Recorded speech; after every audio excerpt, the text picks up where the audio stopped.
kembali lagi di channel Anida. Nah, di sini saya akan menyimpulkan lebih tepatnya mengenai sistem sosial ekonomi Indonesia pasca kemerdekaan.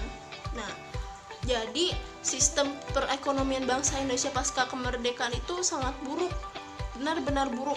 Jadi pemerintah itu belum bisa menyanggah perekonomian yang terpuruk dan malah menambah kegagalan perkembangan ekonomi pada masa-masa pasca kemerdekaan ini gitu. Nah, banyak tekanan-tekanan yang membuat perekonomian kita semakin terpuruk sehingga banyak negara-negara asing juga yang masih ingin menjajah negara Indonesia ini.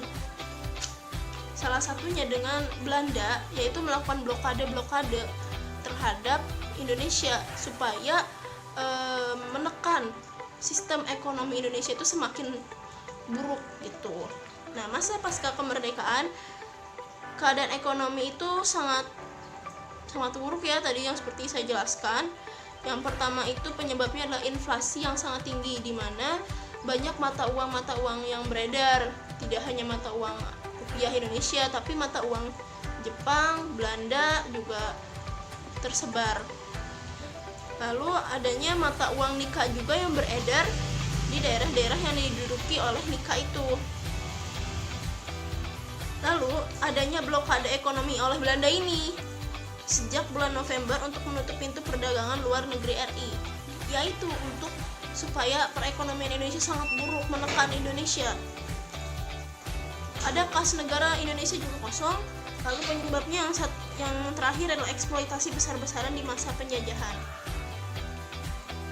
Nah, akibat dari adanya blokade tersebut diharapkan oleh Belanda adalah timbulnya keadaan sosial ekonomi yang buruk. Belanda itu masih menginginkan Indonesia, lalu banyak usaha-usaha yang dilakukan oleh pemerintah Indonesia untuk menembus blokade ekonomi. Yang pertama, program pinjam nasional. Yang kedua, upaya menembus blokade dengan diplomasi beras ke India. Yang ketiga, konferensi umum Februari 1946. Yang keempat, pembentukan planning board. Yang kelima, rekonstruksi dan rasionalisasi. Nah, untuk keadaan sosial pada masa pasca kemerdekaan itu sebenarnya ya, sebelum masa kemerdekaan ini sudah banyak terjadi diskriminasi rasial dengan membagi kelas-kelas masyarakat. Terus